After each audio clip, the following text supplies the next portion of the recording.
मैं हूं दिल्ली का सबसे फिल्मी लौंडा राज जोन्स और आज मेरे साथ मेरे शो पे लाइव एंड एक्सक्लूसिव मौजूद है the hottest do of Chandigarh crew 172 से नवदीप एंड लकी। तालियां। क्या बात है जी, क्या हाल है भाई, कैसे हो? बहुत बढ़िया। लकी भाई की हालचाल? एकदम मस्त। आप सुनाए? सेक्स है, लाइफ मस्त मस्त है ना, मतलब मस्त एकदम मतलब सेक्स का मतलब वो मस्त होता है, सेक्स का मतलब मस्त है। हाँ हाँ एकदम मस्त भाई। ठीक है, अभी आपका गाना आया ढोलिया जी जी अभी ढोलिया रिलीज किया हमने लास्ट वीक, तो अभी एक तो उसी की प्रमोशन चल रही है और अगले गाने की वीडियो शूट पे लोकेशंस वगैरह ढूंढने का काम चल रहा है। ठीक है, तो ये गाना है ढोलिया, ये बहुत हिट हो रहा है। मैं देख रहा हूँ आपके इंस्टाग्राम पे लोग उस पर डांस करके वीडियो बना रहे हैं, बहुत सारे सेलिब्रिटीज और फैंस भी आप शेयर कर रहे हो। सो ये गाने के बारे में कुछ बताओ यार पहले मुझे, क्योंकि बहुत अलग है।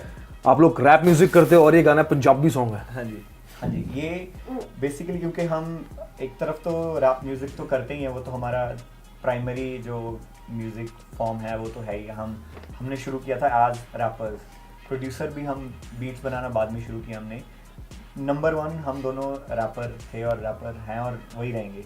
पर वही है ना कि हम पंजाब में पले बड़े हैं, तो बचपन से हमने पंजाबी गाने बहुत सुने हैं और भंगड़ा म्यूजिक बहुत सुना है बचपन। जो यूके भंगड़ा म्यूजिक है उसका काफ़ी इन्फ्लुएंस रहा है। जैसे पंजाबी एमसी को हमने बहुत सुना है, ऋषि रिच को बहुत सुना है, ट्रू स्कूल को बहुत सुनते हैं। ट्रू स्कूल को अभी तक बहुत ज़्यादा सुनते हैं, फॉलो करते हैं उनको, काफ़ी हम मानते हैं। तो वो उस म्यूज़िक का इन्फ्लुएंस था कि हम भी कुछ ऐसा करना चाहते थे, जिसकी वजह से हमने साइड बाय साइड ट्राई करना शुरू किया पंजाबी गाने बनाने का। और वो उनका काफ़ी अच्छा रिस्पॉन्स आया। फिर इनिशियली हमारा इतना प्लान नहीं था कि हम हर थोड़े मंथ्स के बाद हम नए पंजाबी गाने निकालेंगे, पर वहाँ से वो शुरू हुआ। तो ढोलिया जो था वो भी ऐसी, वो एक्चुअली मेरे कज़न ने लिखा है। तो काफ़ी मतलब 4-5 साल पहले लिखा था उसने, और तब से ही मैंने उससे, मैं पढ़ते ही मैं लिरिक्स उठा के ले आया था, मैंने कहा इस गाने का हम लोग कुछ करेंगे। तो तब से उसके लिए राइट वोकलिस्ट ढूंढ रहे थे हम, जो उसको उतनी अच्छी तरह से गा पाए। तो इस गाने में बेसिकली हम भंगड़ा और हिप हॉप का फ्यूजन एक करना चाहते थे। अगर आप नोटिस करें तो गाना भंगड़ा है, बट उसकी बीट जो है वो पूरी हिप हॉप है। तो उसके बाद बनता चला गया। फिर वीडियो के लिए ऐसे ही एक दिन मैं अपने एक दोस्त से डिस्कस कर रहा था कि यार इसकी वीडियो में मैं भंगड़ा तो दिखाना चाहता हूँ, पर मैं अर्बन कल्चर दिखाना चाहता हूँ साथ में। तो वो जो है वो मेलबर्न में एक डांस इंस्टीट्यूट चलाते हैं, जहाँ पे वो लोगों को भंगड़ा सिखाते हैं। उनके स्टूडेंट्स में काफ़ी मतलब हर रेस के और हर एथनिसिटी के बंदे हैं वहाँ पे। सिर्फ इंडियंस नहीं है, देसी लोग नहीं सीखते वहाँ पे, वहाँ गोरे काले सब लोग, जगह जगह से लोग सीखने आते हैं। ठीक। तो उसने कहा कि यार यहाँ पे हमारे स्टूडेंट्स हैं तो हम उनको पूछ सकते हैं, और साथ में कुछ उनके फ्रेंड्स भी थे। मेलबर्न में काफ़ी अच्छी जो है अंडरग्राउंड जो हिप हॉप कम्युनिटी है वहाँ पे। तो वहाँ से फिर आइडिया आया मुझे कि अगर हम इंडिया से और मेलबर्न से लोगों को इकट्ठा कर रहे हैं तो बाकी सब जगह से क्यों ना करें। फिर जो हमारा पिछला गाना था शौकीन बलिए, वो यूएस कनाडा में काफ़ी वायरल हुआ था। तो बहुत सारे भंगड़ा ग्रुप्स ने अपने कॉम्पिटिशन्स में उसको प्लेलिस्ट में ऐड किया, उस पर भंगड़ा डाल के वीडियोज़ अपलोड करी। तो हमने फिर उन सब लोगों से कांटेक्ट करा और उनको पूछा कि हमारी नेक्स्ट ऑफिशियल म्यूज़िक वीडियो में आप आने में इंटरेस्टेड हैं क्या। तो ऐसे करते करते हमने मेलबर्न, सिडनी, फिर उसके बाद ऑकलैंड और वैंकूवर कनाडा, और फिर कैलिफोर्निया से हमने भांगड़ा ग्रुप्स को सिलेक्ट किया और उन सबको फिर हमने उन्होंने अपनी वीडियोस वहाँ से शूट करके भेजी। और फिर ऐसे मतलब एक तरह से हमने इंटरनेशनल फ्लेवर की ये वीडियो बनाई। और ये जो वीडियो बहुत हिट जा रहा है, गाना भी बहुत हिट जा रहा है यार। बिल्कुल भाई, काफ़ी अच्छा, अभी तक तो बहुत पॉजिटिव रिस्पॉन्स आया है। सो आगे ऐसे ही मतलब भांगड़ा और हिप हॉप मिक्स करके आप और ट्राई बनाओगे? जी, मेन तो प्राइमरी फोकस तो रहेगा हिप हॉप पे रहेगा, बट ये साइड बाय साइड हम करते रहना चाहते हैं। मिक्स जो आप न्यू ट्राई कर रहे हो, आई थिंक इट्स गुड। हाँ जी, ठीक है। हिप हॉप और भंगड़ा का। सो पाजी मुझे बताओ, क्रू 172 ये जो आपके ग्रुप का नाम है, हाँ जी, इसके नाम के पीछे की स्टोरी क्या है बताओ यार। इसका नाम एक्चुअली रखा था लकी ने, तो इसकी स्टोरी आपको लकी बताएगा। लकी पाजी। तो भाई नाम की स्टोरी कुछ नहीं है, बिल्कुल सिंपल है। क्रू तो आपको पता ही है क्रू क्या होता है, CREW जो क्रू होता है ग्रुप, ये वही है, बस हमने उसके स्पेलिंग चेंज करके KRU कर दिया।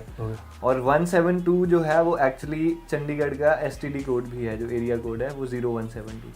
तो क्रू 172 का मतलब है चंडीगढ़ के लड़के, सीधी बात। और इसका एक और मतलब भी है, वो भाई आपको बताते हैं। इसका एक और मतलब है जो 1 for unity, 7 for the 7 seas और 2 फॉर द 2 MCs, जो हम दोनों हैं। क्या बात है, मतलब मुझे वैसे ये बात पता थी बट बहुत सारे लोगों को ये बात पता नहीं है। तो हिप हॉप के थ्रू यूनिटी पूरे 7 सीज के across world wide unity, 2 MCs, जो हमारा मिशन है। बहुत सही बात है भाई। अगर जब आपने वो स्टार्ट किया था, जी। अब कितने साल हो गए हैं जब आपने क्रू 172 स्टार्ट किया था, और अब तब से लेकर अब तक? हम म्यूज़िक एक्चुअली वैसे तो ऐसे मज़े के लिए तो हम बहुत देर से, मैं तो स्कूल टाइम से बना रहा हूँ, पर जो एक्चुअली हमने सीरियसली स्टार्ट किया था वो था लेट 2006 अर्ली 2007 में। फिर जो हमने प्रॉपर ऑडियोज़ 2008 से हमने अपलोड करने शुरू कर दिए थे, अपने खुद के ऑडियोज़ बना के रिलीज़ करने। उससे पहले कुछ ऑडियो डेमोज बनाए थे, वो खुद को इतने अच्छे लगे कि बस मैंने ये मेरे लिए हार्ड डिस्क में छुपा के रख दिया। छुपा के रख दी, पूरे लॉक करके रख दिया उसको। पर धीरे धीरे जैसे स्किल इम्प्रूव हो गया तो लगा कि हाँ अब हम कर सकते हैं कुछ, तो हमने गाने बनाने शुरू किए। और फिर एक दिन हमने सोचा कि ये भी रैप करता है, मैं भी रैप करता हूँ, हम सगे भाई हैं कि घर में रहते हैं, तो हम क्यों ना क्रू ही बना लेते हैं यार, और नहीं कुछ तो। ठीक है, तो वहाँ से आपने क्रू बनाया। जब आप लोगों ने स्टार्ट किया था तो आप लोगों की इंस्पिरेशन कौन थे, कौन कौन से आर्टिस्ट थे, उनके नाम बताओ। शुरू में जैसे मोस्टली इंडिया में अगर हम जितने भी आजकल रैपर्स हैं उनकी शुरुआत कहीं ना कहीं एमिनेम से होती है। तो हम भी सबसे पहला हमने एमिनेम सुना था, और उसके बाद एक्चुअली जो 90s का म्यूज़िक था ना, वो ओवरऑल म्यूज़िक ही बहुत सही था, हिप हॉप के लिए तो गोल्डन एज थी वो।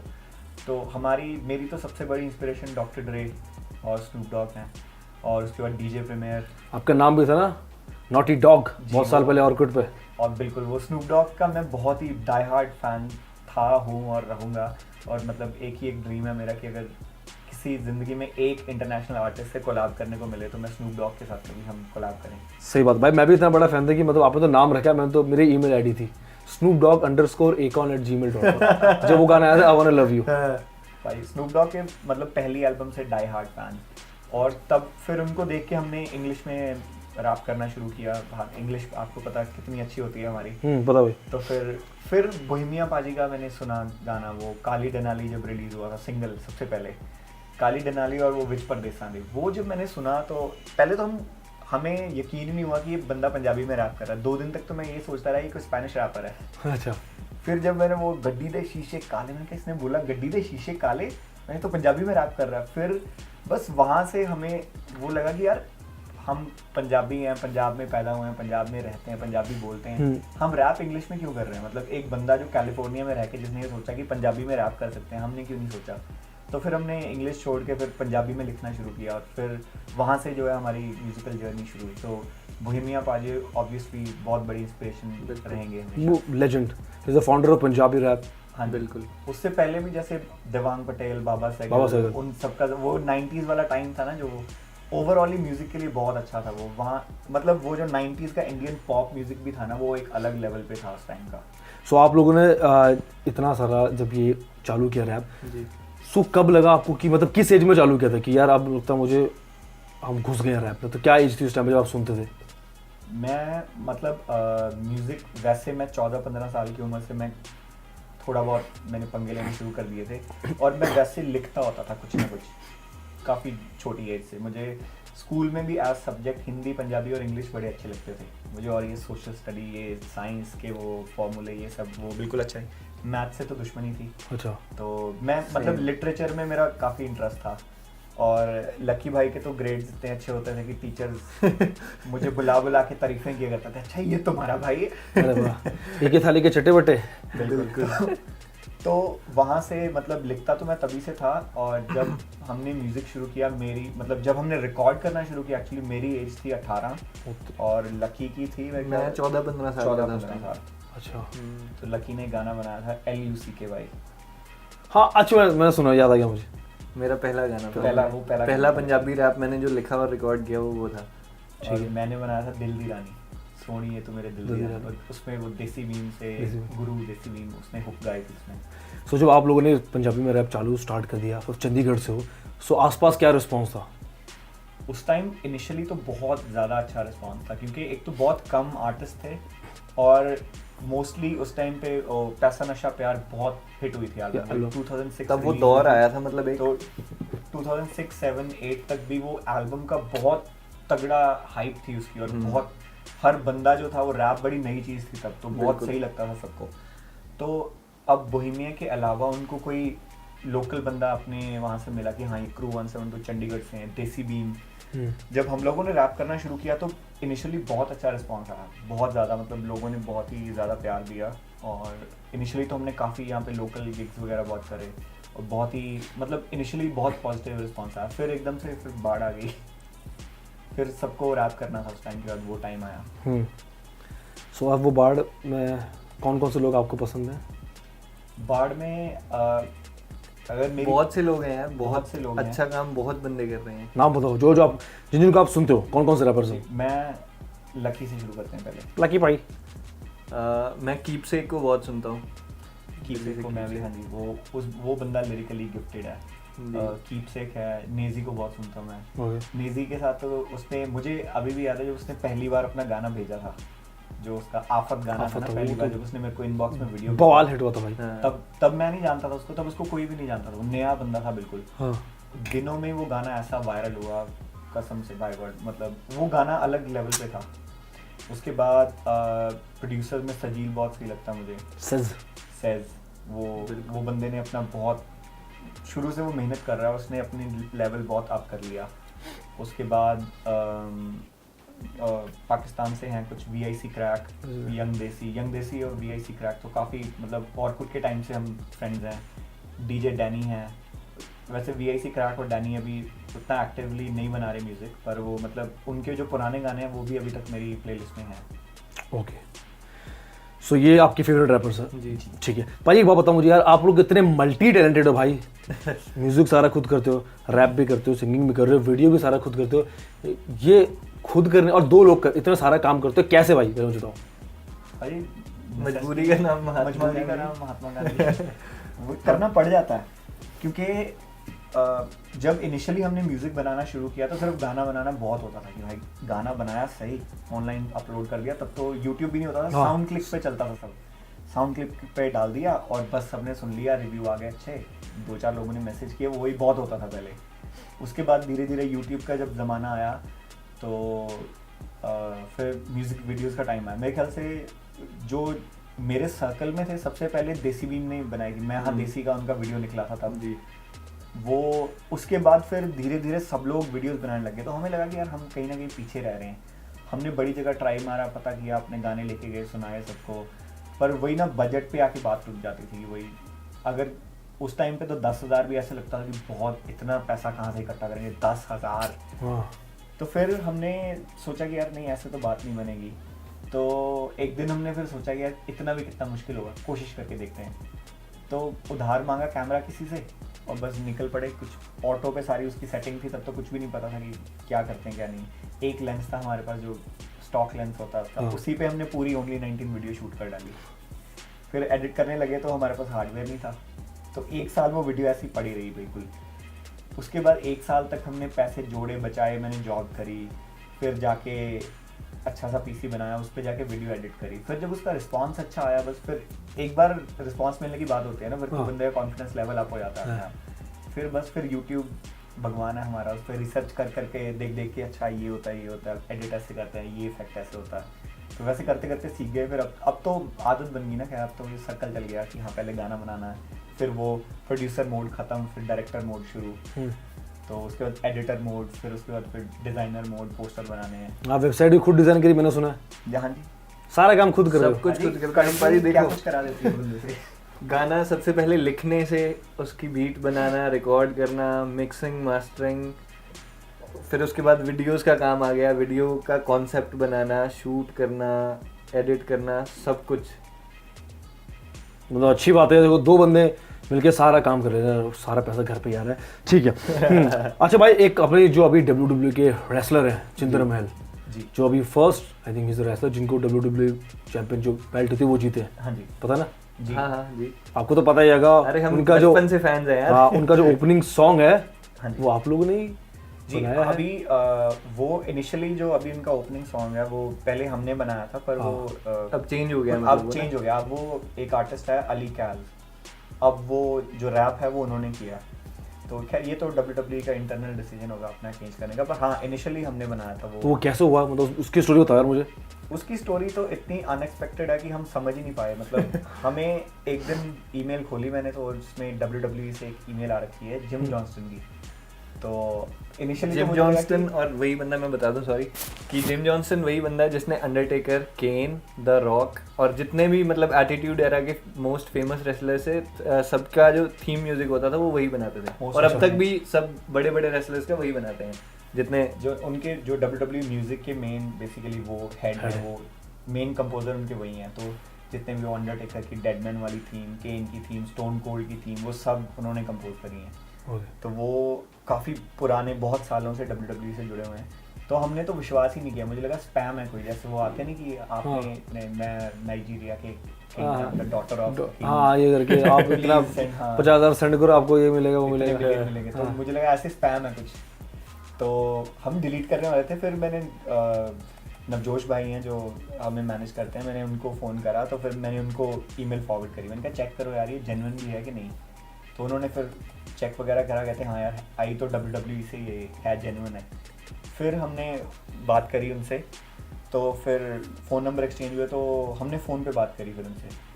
तब उन्होंने कहा कि उस दिन फ्राइडे था शायद, और उन्होंने कहा कि हमें मंडे की जो मंडे नाइट रॉ है 15 अगस्त 15 थी उस दिन, कि अगस्त 15 के एपिसोड पे हमें वो जिंदर महल की एंट्रेंस पे प्ले करना है म्यूज़िक। अच्छा। तो उतना सा टाइम है हमारे पास। उन्होंने हमें एक ईमेल में बेसिक आइडिया लिख के भेजा कि इस तरह का रैप चाहिए, कुछ क्या चाहिए क्या नहीं। हमने काफ़ी लंबी 1-1.5 घंटा उनसे फ़ोन पे बात चली। तो फिर हमने सैटरडे रिकॉर्ड करना शुरू किया, क्योंकि फ्राइडे नाइट हमारी बात हुई। सैटरडे रिकॉर्ड करना शुरू किया और मंडे को वो एयर हो गया। बस वो सब कुछ इतनी जल्दी में हुआ कि हमें पता ही नहीं चला बस कि क्या हो रहा है। सुबह उठ के बस टीवी पे देखा कि अच्छा चल भी पड़ा। तो उसके बाद क्या फीलिंग थी यार? बहुत इट्स अ बिग थिंग। मतलब बचपन से हम, जब से मुझे याद है तब से मैं रेसलिंग देख रहा हूँ बिल्कुल। जब मतलब मुझे याद है केन जब पहली बार उसकी एंट्रेंस हुई थी है ना, रॉक कहाँ से कहाँ तक वो बिल्कुल छोटे रेसलर से वो वर्ल्ड चैंपियन तक, stone cold, Steve Austin, triple H बिल्कुल नॉर्मल रेसलर से जाके कहाँ अब वो ऑनर तक बन चुका है। लीटा है ना, चाइना, ट्विस्टर, बिल्कुल हार्डी बॉयज, डडली बॉयज, सारे मतलब पाजी रेसलिंग देखी कम है, शायद हमने लड़ी ज़्यादा है आपस में। जो हम लोग होते थे, दोस्त लोग, कजन्स होते थे सारे, जहाँ जगह मिली वहीं शुरू आते थे। चल इसको 3D मार ले, चल इसको चोक स्लैम, चलने दे पावर बॉम्ब, रॉक बॉटम। तो फिर वहाँ तक अगर मतलब हम पहुँचे हैं तो हमारे लिए तो ये समझ लो कि बहुत ही ज़्यादा बड़ी चीज़। छिप के हम वीडियो गेम खेलने जाते होते थे, कई बार पकड़े भी गए हैं। And I think it's an achievement भाई, सबसे बड़ी बात है कि मतलब वही जो चीज़, जिस चीज़ को बचपन से इतना डाई हार्ड तरीके से फॉलो कर रहे हैं। फिर जिंदर महल से हमारी ट्विटर पे DM पे बात हुई है उनसे, उन्होंने हमें फॉलो किया, उन्होंने काफ़ी अप्रिशिएट किया, उन्होंने बाकी म्यूज़िक भी सुना एक्चुअली हमारा। तो वो एक बहुत बड़ी बात है कि हाँ, एक तो होता है कि चलो एंट्रेंस म्यूज़िक कंपोज कर दिया, दूसरा है कि हाँ उन्होंने खुद हमें जब अप्रिशिएट किया, वो बहुत बड़ी बात थी। ओके पाजी देखो, आप एज एन आर्टिस्ट अपना तो काम करते ही करते हो, और आप जो अदर आर्टिस्ट है उनका भी बहुत हेल्प करते हो। जैसे DMC के लिए आपने बीट्स बनाई एंड और भी अदर आर्टिस्ट, तो उसके बारे में बताओ यार। अंडरग्राउंड सीन में हम जब से हैं ना, हम मतलब सुनते रहते हैं तरह तरह के आर्टिस्ट को, और काफ़ी सारे आर्टिस्ट हैं जिनको हमें पर्सनली लगता है कि हाँ यार ये आर्टिस्ट अच्छा है और इसको पुश मिलना चाहिए। तो ऐसा नहीं है कि हम कोई बहुत ही नेक्स्ट लेवल के बंदे हैं कि हम सपोर्ट करेंगे तो उसको कोई नेक्स्ट लेवल पुश मिलेगा, पर अपनी तरफ से हम अगर उसको एक फ़ैन भी उसकी लिस्ट में ऐड करा सकते हैं ना, या उसके लिए थोड़ी सी भी हेल्प कर सकते हैं, तो हमें बहुत अच्छा लगता है। मतलब अच्छे खुशी होती है, मतलब दिल से खुशी होती है ऐसे काम करके। टैलेंटेड आर्टिस्ट के साथ काम करके हमें बहुत खुशी होती है, तो इसलिए हम दूसरे आर्टिस्ट के लिए भी प्रोड्यूस करते रहते हैं। जैसे अब DMC को जब मैंने पहली बार सुना, तो सुनते ही फिर मैंने लकी को सुनाया, मैंने कहा सुन यार। और वैसे भी जो इंडिया में फीमेल रैपर्स हैं वो बहुत ही गिनती के हैं, 2-4 ही होंगे गिन के। उसमें से मतलब जब मैंने DMC को सुना तो मैं हैरान हो गया कि हाँ यार इतनी अच्छी आर्टिस्ट और अभी तक इसको उस लेवल पे कोई जानता क्यों नहीं है। तो मैंने उसको मैसेज किया, फिर हमारी बात हुई, तो फिर इन पर्सन भी मैंने देखा कि हाँ जेन्युइन है, सीरियस है अपने आर्ट के लिए।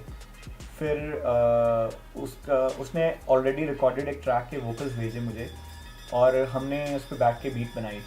तो वो उसको इतनी पसंद आई कि उसने फिर उसमें और वर्स ऐड किया, फिर उसने हुक्स गाई। फिर ओवर द फोन मैंने उसको समझाया कि मतलब प्रोडक्शन में मैंने इनपुट दी कि नहीं ये हुक ऐसे नहीं, ऐसे गा या ऐसा कर इसको कुछ। इन दी एंड जो प्रोडक्ट निकल के आया ना, जो फाइनल रिजल्ट था वो बहुत ही सही था। फिर जो उसका वो पहला वीडियो था उसके बाद उसको रिस्पॉन्स इतना अच्छा मिला, फिर हमने 2 और ट्रैक्स पे काम किया। और जो ये अभी लेटेस्ट गाना है जो टेकिंग माय टाइम, हाँ अभी जो वो भी कुछ टाइम पहले आया था, वो भी बॉबी फ्रिक्शन वो यूके टूर पे आया तो वहाँ वहाँ भी प्ले किया। आई थिंक आपके गाने भी यूके में प्ले हुए थे ना? हाँ जी, वो बॉबी फ्रिक्शन ने काफ़ी सपोर्ट करी। हालांकि मैंने उनको 5 साल तक ईमेल्स लिखी हैं। हाँ मतलब जो होते हैं ना कुछ गोल्स और सपने होते हैं, तो हमारा एक सपना जो था शुरू से, जब ऑर्कुट के टाइम से, मतलब एक ये ना टाइमलाइन भी यहाँ से शुरू हो गया, ऑर्कुट के ज़माने की बात है ये। तो ऑर्कुट के ज़माने से एक हमारा बहुत ही ड्रीम था कि यार कभी ना कभी एक गाना हमारा बॉबी फ्रिक्शन के शो पे प्ले हो। उस टाइम पे जब हमने नया नया रैप शुरू किया था, एक ग्रुप होता था बॉम्बे का, बीबे दे मुंडे, पंजाबी रैपर थे वो। एक प्रोड्यूसर था सर मैनी, और 2 रैपर थे, सदात्या टाइगर और अभी हंस। उनका एक गाना था अयाश मुंडे, वो उस समय याद है कि वो वहाँ पे प्ले हुआ था बॉबी फ्रिक्शन के शो पे। और भी थे, मतलब वो गाना है जो मुझे याद है कि हाँ फ्रिक्शन के शो पे प्ले हुआ था, और फिर उनका इंटरव्यू हुआ था बॉबी फ्रिक्शन के शो पे। तो तब से, और जब वो फ्रिक्शन सीडी आई थी, फ्रिक्शन दी एल्बम बहुत सही है, बॉबी फ्रिक्शन बहुत सही है, बहुत।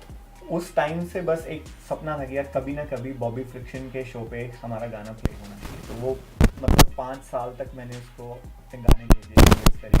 फाइनली जब शहर मेरा चंडीगढ़ निकाला, तो मैंने उनको एक दिन में ट्विटर ऐसे स्क्रॉल कर रहा था, तब तक हमने गिव अप कर दिया कि नहीं यार, मे बी उनके इनबॉक्स तक हमारी मेल ही नहीं पहुंचती। मैं ट्विटर स्क्रॉल कर रहा था, उन्होंने अपना नया ईमेल आईडी ट्वीट करा हुआ है कि send me new music for my show for track of the week. तो मैंने उनको 3-4 गाने एक ही मेल में लिख के भेज दिए, मैंने कहा एक बार ट्राई करते हैं बस। तो उन्होंने शहर मेरा चंडीगढ़ सुना, और उनका रिप्लाई आया, brother has this been ever been played in the UK?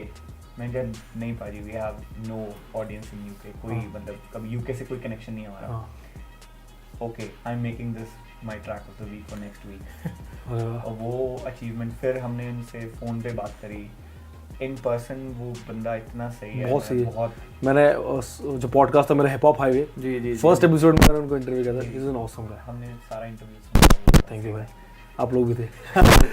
तो ठीक है, तो बॉबी पाजी, मतलब मैं कहता हूँ ओवरऑल जो देसी अंडरग्राउंड म्यूजिक सीन है, सिर्फ हिप हॉप की बात ना करें, वैसे भी मैं कहता हूँ जितने आर्टिस्ट को उन्होंने पुश करा ना, किसी भी बड़े लेबल ने या किसी टीवी चैनल ने भी नहीं किया होगा। वो इतने मतलब जेन्युइनली दिल से सपोर्ट करते हैं ना जो चीज़ उनको अच्छी लगती है।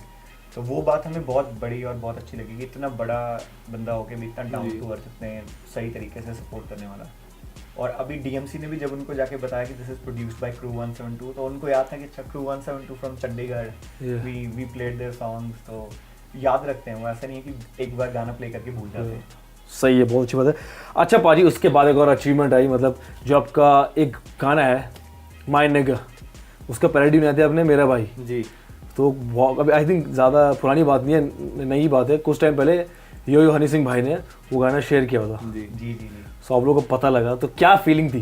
पाजी फीलिंग तो अलग ही फीलिंग थी उस टाइम। तो हम लोग इतने ज़्यादा मतलब शॉक थे एक टाइम के लिए, तो हमें क्योंकि एक्सपेक्टेड ही नहीं था बिल्कुल भी। हाँ, गाना बहुत पहले आया था, गाना बहुत पहले आ चुका था उस टाइम पे। वो गाना समझ लो कि उसकी हीट ठंडी हो गई थी, है ना, मतलब जितना उसका वो था तो ट्रेंडिंग। एक दिन रैंडमली कोई बंदा कमेंट्स में मेंशन करता है। अच्छा, तो भाई खोल के देखते हैं, यो हनी सिंह के पेज पे गाना डला हुआ है। पहले तो मुझे लगा, मैंने कहा कोई जैसे फैंस बना देता है ना, हनी पाजी के बहुत सारे पेज हैं जैसे फैंस ने बनाए हुए, मैंने कहा नकली पेज होगा। फिर मैंने देखा ब्लू टिक है, उसमें 3 करोड़ लाइक्स हैं। तो फिर मैंने कहा कि यार ये तो वाकई।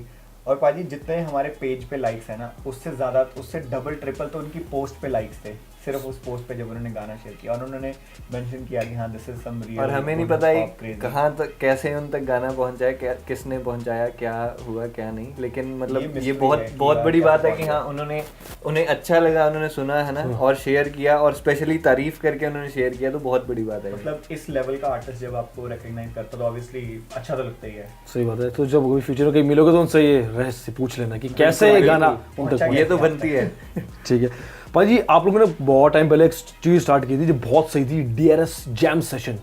जी भाई, तो आप लोगों ने स्टार्ट किया था जी। सो अभी क्या हो गया मुझे बताओ। पहले मुझे बताओ कि स्टार्ट जो किया था, बहुत सारे आर्टिस्ट आते थे, प्रधान भाई, हैरी चीमा, और भी बहुत सारा देसी बीम, और भी अदर आर्टिस्ट थे जी। तो अब मतलब पहले स्टार्टिंग से था, फिर क्या हुआ? जी पाजी, एक बड़ी इंटरेस्टिंग बात है कि मैंने एज अ रैपर मतलब कभी मैंने ये नहीं सोचा था कि हाँ मैं रैप को एज अ अपना करियर परस्यू करूँगा। रैप मतलब मैं फ़ैन शुरू से था हिप हॉप म्यूज़िक का, पर मुझे ये नहीं था कि मैं कभी रैप करूँगा। मुझे लगा ही नहीं था कि मेरे अंदर इतना टैलेंट है कि मैं कर सकता हूँ। तो मैं बेसिकली पर मुझे हिप हॉप से इतना प्यार था कि मैंने एक वेबसाइट का ब्लॉग शुरू किया था, देसी रैपर शो। उस पर मैं जो भी मुझे अच्छा लगता था गाना मैं वो पोस्ट करता था, उसका रिव्यू लिखता होता था। तो वो मतलब लगा लो कि वो देसी हिप हॉप के ऊपर सबसे पहली वेबसाइट कह सकते हैं कि वो थी उस ज़माने में, और वो अभी तक चल रही है, लाइव है वेबसाइट। तो ब्लॉग से शुरू किया, फिर धीरे धीरे जब यूट्यूब का टाइम आया तो एक दिन हम लोग सब, मैं था, लकी जी, फ्रीकी, जीडी सिंह था, सब लोग हमारे घर पे इकट्ठे हो गए थे। तो हम क्या करते थे, कभी कभी आर्टिस्ट लोग सब इकट्ठे होके चिल कर रहे होते थे। तो बैठे बैठे मतलब ये DRS जैम सेशन का आइडिया काफ़ी देर से था कि यार मैं कुछ ऐसा करना चाहता हूँ, पर वही ना रिसोर्स ना इक्विपमेंट। तो हम मेरे रूम पे बैठे हुए थे, तो एक छोटा सा डिजी कैम होता था हमारे पास। तो ऐसे ही सब लोगों को आइडिया आया कि चलो यार ट्राई मार के देखते हैं, कुछ करते हैं, ऐसे ना एक फ्री स्टाइल वीडियो बनाते हैं, अगर अच्छी लगी तो यूट्यूब पे डाल देंगे। तो हमने वही डिजी कैम चिपकाया वहाँ पे, और साउंड कार्ड था जो मेरे पास, उससे माइक कनेक्ट किया एक, और वहीं पे बीट लगा के शुरू हो गए। डीजे प्रीमियर की बीट थी वो, ऐसे ओरिजिनल बीट भी नहीं थी, हम उसका इंस्ट्रूमेंटल लगाया और सब लोग शुरू हो गए। और हालांकि उसमें ढेर सारी गलतियाँ थी, बट ओवरऑल जो वीडियो था वो इतना अच्छा लगा देखने में, और ये कि सबने मतलब सोच के कुछ नहीं किया, ऑन द स्पॉट कर दिया, और लाइव फ्री स्टाइल। हालांकि चलो पुराने वर्सेस जैसे हमने किए कुछ और गानों के, पर वो ऑन द स्पॉट था कि बिना प्रिपरेशन बैठे बैठे एकदम से कि ये लो माइक और शुरू हो जाओ। तो वो इतना सही निकल के आया कि फिर मैंने सबसे बात करी, मैंने कहा मैं DRS पे मुझे एक ऐसे सीरीज़ शुरू करनी थी, तो इसको उसका पहला एपिसोड बना देते हैं। तो उन्होंने कहा हाँ सही है, ठीक है। और वो जब हमने ऑनलाइन पोस्ट किया तो उसका रिस्पांस इतना अच्छा आया। लोग अभी तक, बहुत सारे लोगों को ये पता नहीं है कि DRS जैम सेशन के जितने एपिसोड्स हैं उनकी ऑडियो हम स्टूडियो में रिकॉर्ड नहीं करते, लाइव ऑन लोकेशन रिकॉर्ड होती है। वो माइक ऐसे नहीं पकड़ा होता आर्टिस्ट ने, वो ऑडियो वहीं से रिकॉर्ड हो रही होती है। तो एक बंदा स्पेशली लैपटॉप साउंड कार्ड लेके ऑडियो रिकॉर्ड करने के लिए बैठा होता है, और 2 कैमरामैन होते हैं। तो फिर मतलब ये मेरे ख्याल से हो आई एम नॉट श्योर, पर हो सकता है कि वन एंड ओनली लाइव जो है फ्री स्टाइल इंडिया सेशन जो हम करते हैं। तो फिर जब पहले वीडियो का रिस्पांस अच्छा आया, फिर मैंने धीरे धीरे और जितने मेरे सर्कल में हिप हॉप आर्टिस्ट थे सबको अप्रोच करना शुरू करा कि यार ऐसे ये हमने बनाया कि नेक्स्ट एपिसोड में आप फीचर करना चाहोगे। तो फिर हम पहले चंडीगढ़ कवर करा, फिर हम दिल्ली गए, 2-3 चक्कर मैंने दिल्ली के लगाए, वहाँ से रिकॉर्ड करा। तो करते करते करते काफ़ी अच्छे लेवल तक हम लेके गए। फिर एक दिन बहुत ही अच्छा मतलब हमें अपॉर्चुनिटी मिली हमें RD भाई से मिलने की। RD जो पैसा नशा प्यार एल्बम में बोहेमिया के साथ 2 ऑफ द बेस्ट गाने पे थे, वो RD बोहेमिया दुनिया थे 2 भाई। तो वो हम पैसा नशा प्यार एल्बम सुनी हुई थी, तो फिर उस बंदे को मिलना बहुत ही बड़ी बात थी। और फिर जब उन्होंने हमारे काम को अप्रिशिएट किया ना, तो हमें और खुशी हुई। फिर हमने उनसे डरते डरते पूछा कि ऐसे हम एक यूट्यूब सीरीज़ करते हैं DRS जैम सेशन, तो क्या आप फीचर करोगे? कहते हैं हाँ, पर मैं तुम लोगों के साथ ही फीचर करूँगा। तो फिर हम दिल्ली में RD भाई के घर पे हमने वो शूट किया, उनके रूफटॉप पे, लकी और RD ने। तो वो एक मतलब एक मैं उसको माइलस्टोन मानता हूँ। उसके बाद रुक इसलिए गया क्योंकि हम एक तो रिसोर्सेज की काफ़ी कमी है कि DRS से मैंने कभी आज तक एक फूटी कौड़ी नहीं कमाई। इन्वेस्ट करता हूँ अपनी जेब से हमेशा, हर साल वेबसाइट को रनिंग में रखने के लिए।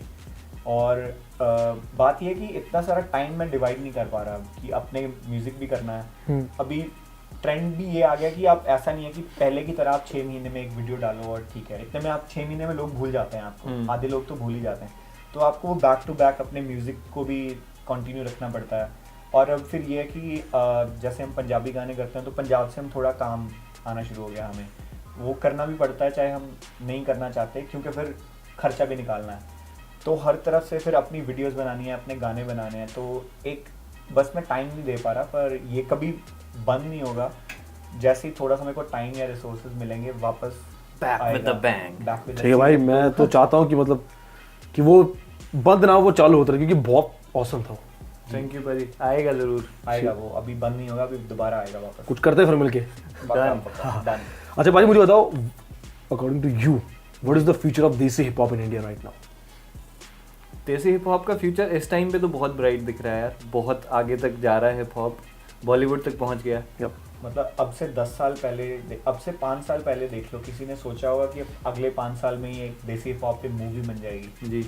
रॉक एंड रोल कितने सालों से है, अब जाके उस पर रॉक ऑन मूवी बनी है और रॉक स्टार मूवी बनी, तो उन जॉनर्स को बहुत टाइम लगा। मतलब वैसे भी म्यूजिक पे कितनी मूवीज बनती हैं, गिनी चुनी मूवीज है, और उस सिचुएशन में हिप हॉप पे एक मूवी, और वो भी इतने बड़े बैनर से, इतने बड़े डायरेक्टर ने सोचा कि हिप हॉप पे मैं मूवी बनाऊं, वो भी हमारे साथी अंडरग्राउंड आर्टिस्ट की लाइफ, नेजी एंड डिवाइन, जो कि दोनों मतलब कहाँ से गलियों से शुरू होकर बॉम्बे 70 से कहाँ तक पहुँचा नेजी, है ना। तो वो चीज़ एक मतलब बहुत बड़ी चीज़ है ओवरऑल हिप हॉप कम्युनिटी के लिए। मैं सिर्फ इंडिया ही नहीं, जहाँ जहाँ भी देसी लोग जो है हिप हॉप कर रहे हैं, सबके लिए बहुत बड़ी बात है। तो मैं कहता हूँ हिप हॉप का फ्यूचर बहुत ब्राइट है, क्योंकि एक हिप हॉप के अंदर जो एक रॉ ओरिजिनलिटी है ना, मतलब बिल्कुल उसमें कुछ छल कपट नहीं है। हालांकि करने वाले करते हैं, बट बहुत सारे आर्टिस्ट हैं जो बहुत रियल रखते हैं। जो रियलिटी है ना, वही इस चीज़ को हमेशा रेलेवेंट बना के रखती है। बिल्कुल। सो मतलब बहुत ऑसम फ्यूचर है।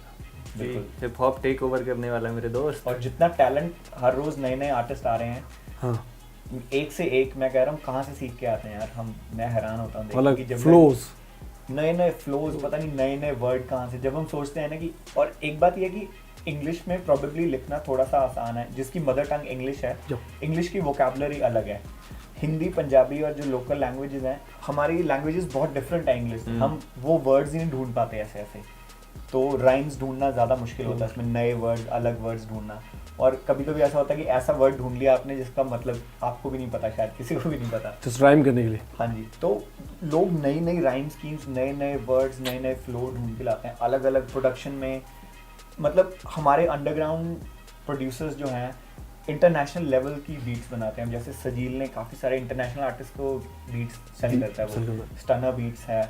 ये लोग मतलब नेक्स्ट लेवल पे लेके जा रहे हैं उस चीज़ को। तो बहुत अच्छी बात है देसी पॉप के लिए। बिल्कुल जी।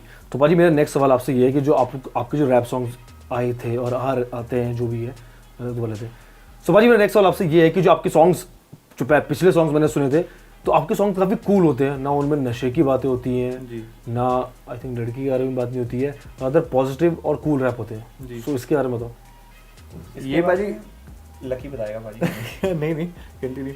वो पता क्या, फ्रीक्वेंसी दोनों की हम कनेक्टेड है अंदर से, तो चाहे मैं बोल रहा हूँ चाहे ये बात वही आनी है, एक ही बात है। मतलब ब्रोमांस बहुत तगड़ा है। भाई जुड़वा मूवी देखी है आपने, सलमान खान, बस हम जुड़वा होते थे थोड़ी देर पहले तक, अब मैं मोटा हो गया। तो इसका एक रीज़न ये है कि नशे की पहली बात ये है कि हम दोनों खुद ही टोटली क्लीन है भाई, कोई नशा नहीं करते। और दूसरी बात ये है कि हालांकि उड़ता पंजाब के बाद थोड़ा पंजाब लाइमलाइट में आ गया, बट सिर्फ पंजाब नहीं, ओवरऑल ही अगर हम देखें, यूथ जो है बहुत ही ज़्यादा डूब चुका है नशे में। और जो कि मतलब होता नहीं कि एक लिमिट तक हर चीज़ ठीक होती है, उसके बाद अब वो लिमिट क्रॉस हो चुकी है ना, तो अब वो यंगस्टर्स इस चीज़ को बहुत कूल समझने लगे हैं। ठीक है, मतलब नशा करते हो आप अपनी रिक्रिएशन के लिए कर लो, ठीक है, चिल मारने के लिए, पर उसमें कोई बहुत कूल चीज़ नहीं है कि हाँ आप कूल बनने के लिए। बहुत सारे मैंने देखा कि लड़के जिनको समझ ही नहीं है, वो कूल बनने के लिए नशा करना शुरू कर दिया उन्होंने, कि उनका फेवरेट आर्टिस्ट, ग्रुप में फिट होने के लिए भी होता है ना कि यार सब दोस्त तो पीते हैं, मैं नहीं पीऊंगा तो कि हाँ यार, जैसे कि यार दारू तो पीता नहीं, चकना सारा खा जाता है। मेरे साथ होता है, क्योंकि मैं दारू पीता नहीं, मैं चकना पी जाता हूँ। सेम भाई, सेम बटर चिकन सारा खा जाता है, चकना खा जाता है। तो वो फिर वो ना सोसाइटी में फिट होने के लिए कुछ लोग करना शुरू कर देते हैं। तो वो उसका एक रीज़न ये भी है कि हमारे जितने आर्टिस्ट हैं 80% गाने, स्पेशली पंजाब में देख लो, जट ने दारू पी ली, जट ने 2 बोतलें पी लियाँ, जट ये करेगा, जट वो करेगा। बंदूकें और दारू, इन चीज़ों पे बहुत इनको इतना कूल बनाया गया है। और मतलब जो ये हम ड्रग एपिडेमिक या जो भी हम इसको कह सकते हैं, इसमें काफ़ी हद तक ना हमारे आर्टिस्ट का हाथ है। क्योंकि जो जब आप आर्टिस्ट बन जाते हो ना, वो एक मूवी का डायलॉग है ना, with great power comes great responsibility. तो आर्टिस्ट एक सुपर हीरो की तरह होता है, लोग आपको सुनेंगे, फॉलो करेंगे, आपकी तरह बनने की कोशिश करेंगे हर तरह। बोहेमिया पाजी के कितने लोगों ने एल्बम, उन्होंने अनाउंस किया मेरी एल्बम 1000 थॉट्स, लोग टैटू बनवा चुके हैं पहले, एल्बम आई नहीं अभी, सुनी नहीं, अच्छी है बुरी है कैसी है, कितना विश्वास है उनके ऊपर, बोहेमिया पाजी के ऊपर, कितना डाई हार्ड उनकी फॉलोइंग है ना। तो लोग फॉलो करते हैं आपको, अच्छी चीज़ में भी फॉलो करेंगे, बुरी चीज़ में भी। तो हम ये नहीं चाहते थे कि अगर हम इसको सॉल्व करने के लिए कुछ नहीं कर सकते, हम बहुत छोटे लोग हैं ना, पर अगर हमने किसी एक भी बंदे को उस चीज़ पे लगा दिया तो वो हमारे पार्ट पे गलत होगा, क्योंकि हम खुद नशे नहीं करते और वैसे भी हिप हॉप रियलिटी के ऊपर होता है। अगर मैं कोई चीज़ खुद करता नहीं हूँ तो मैं उसके बारे में बात नहीं कर सकता। तो हम खुद नशे नहीं करते तो हम उसके बारे में क्या बात करें कि हाँ मैंने आज तक पी लें ये वो तो झूठ हो गया ना। तो हमें यही लगा यार कि क्योंकि वैसे भी हमें शुरू से यही लगता रहा है कि तुम्हें अपनी लाइफ को एंजॉय करने के लिए नशे की ज़रूरत है ही नहीं। तुमने कूल बनना, तुम वैसे भी हाँ कूल बन सकते हो भाई। मेरे सिंपल सा एक फंडा है कि नशा करो लेकिन म्यूजिक का करो। बिल्कुल बिल्कुल इन सब चीज़ें दूर रहो भाई, आपकी सेहत खराब होगी, आपके माँ बाप है, सबसे बड़ी बात है वही। ठीक है, तो पाजी मुझे बताओ, why did you choose your rap language Punjabi? Because आप चंडीगढ़ से हो इसलिए, या मतलब आप पंजाबी में अपनी बातें ज़्यादा अच्छे से कह सकते हो? बिकॉज आप इंग्लिश स्टार्ट आपने इंग्लिश में किया था, जी मैंने तो हिंदी में कर सकते, but why do you choose Punjabi? Punjabi वही क्योंकि हमारी मदर टंग है ना, तो सबसे ज़्यादा अच्छे तरीके से हम खुद को उसी लैंग्वेज में रिप्रेजेंट कर सकते हैं। वो नेचुरली आती है ना। कोई दूसरी लैंग्वेज आप जितनी मर्जी अच्छी तरह सीख लो, अपनी मदर टंग से अच्छी तरह नहीं सीख सकते। चंडीगढ़ में रहने का एक फ़ायदा ये है कि हम हिंदी और पंजाबी साइड बाय साइड पढ़ते हैं, तो हमारी पंजाबी जितनी अच्छी हमारी हिंदी भी है।